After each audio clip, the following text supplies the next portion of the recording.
Hello, everybody. Captain Marty here. Friday, August the 21st.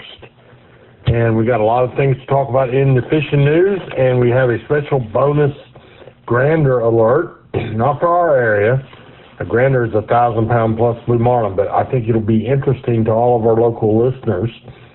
So stick with us through the report today. Hatteras, good dolphin fishing. Well, let me back up. Fair dolphin fishing. A few wahoos and a few blackfin tunas, and you put all that together and you have a good meat catches, I guess what I should have said. We'll tell you about all that and more when I come back in just a second. Frisco Woods Campground, a family-owned gem for over 50 years, offers a perfect getaway on Hatteras Island. Whether you prefer tent camping, electric water sites, RV spots, or primitive camping cabins, there's something for everyone. Guests enjoy free hot showers, a refreshing pool, and breathtaking sunsets over the Pamlico Sound. Nestled in nature yet close to local attractions, Frisco Woods Campground provides a peaceful retreat with modern comforts, making it an ideal destination for outdoor enthusiasts and families alike. Book online at the Frisco Woods Campground.com.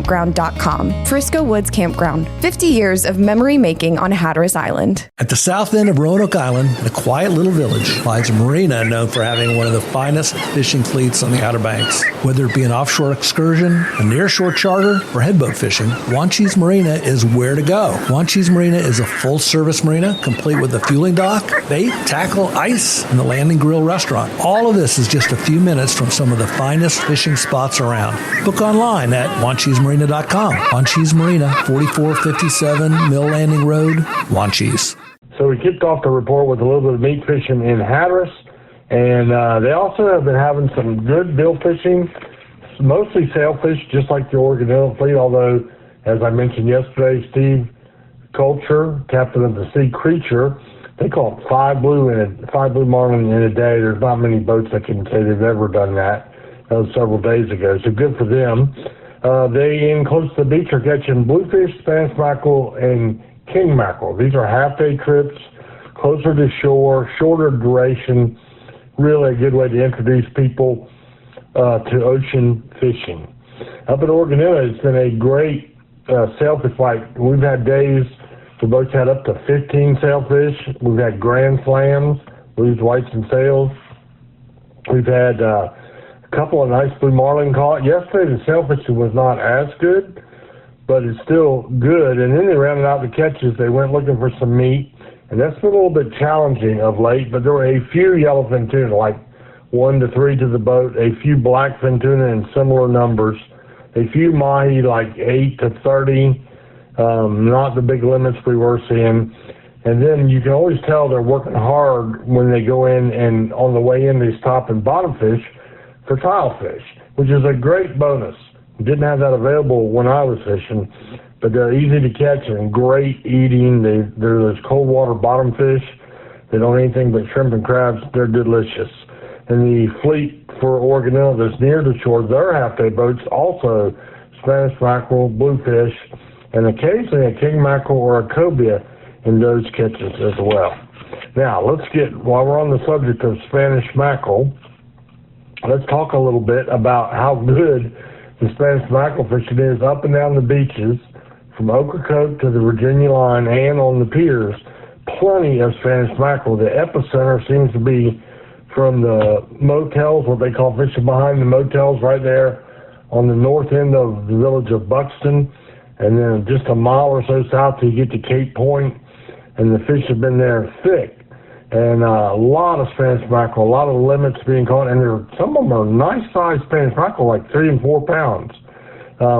Also, a few false albacore. You ever catch a false albacore on a surf rod, you've really done something. Years ago, Jody O'Donnell and I, on an old contest we had on the radio show, the false albacore and the amberjack were voted the 2 most difficult and strongest fish there are to catch.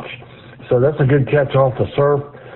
Croakers and sea mullet too. Now we're still talking about Hatteras Island. When you come up the northern end of Hatteras Island, jump on Oregon Inlet and work your way up the beach. Really good sea mullet fishing, and also good Spanish mackerel fishing on the north beaches as well. All that, your tackle shop is going to recommend a sting silver probably, or maybe a gotcha plug, especially if you're on the pier. But the Spanish, man, take advantage of it. Get out there. Their birds are on them.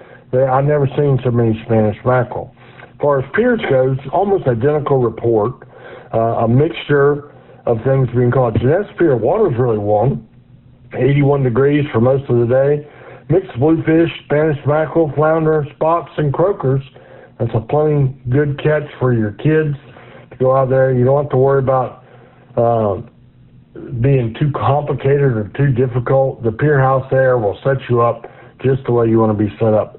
Got one other pier report from Verdancy, 82 degrees, same thing. Spanish mackerel, pinfish, banded drum, and blues. And for the guys that are trophy fishing on the end of the piers, there's been a scattered king mackerel and a scattered cobia caught as far as that goes. So we'll take a little break, and I'll come back and talk to you about the backcountry fishing, which is getting better by the day.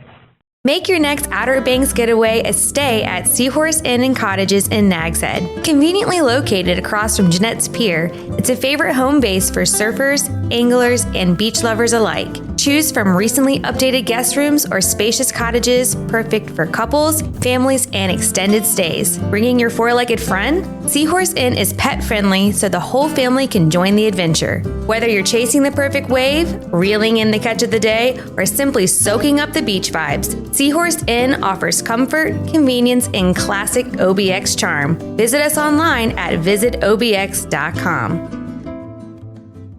All right, so in the backcountry, we're seeing more and more catches. I saw a lot of releases of drum in the 45 to 47-inch range in very hot water. The sound water yesterday, the Pamlico Sound, was 78 to, in some places, 88 degrees from the people I checked with.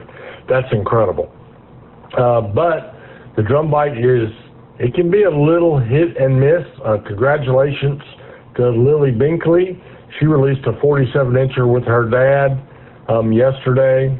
Slick, calm, beautiful morning. Girl's 14 years old. She's already killed turkeys, deers, and I don't know how many big drums she's released. So congratulations to Lily and everyone else. It's a little bit hit and miss, but if you put in your time, you're going to catch one of those big ones, which have to be released.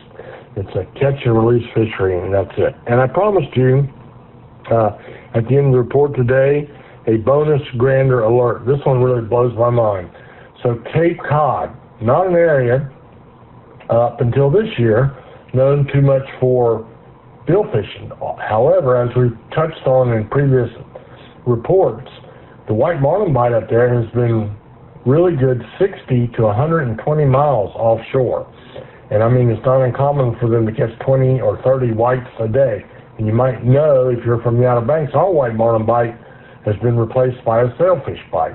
We had just a few white marlin in the Pirates Cove tournament.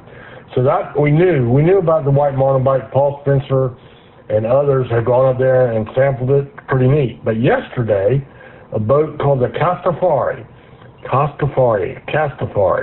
Anyway, he was up there fishing off Cape Cod, and they caught a monster of a blue marlin.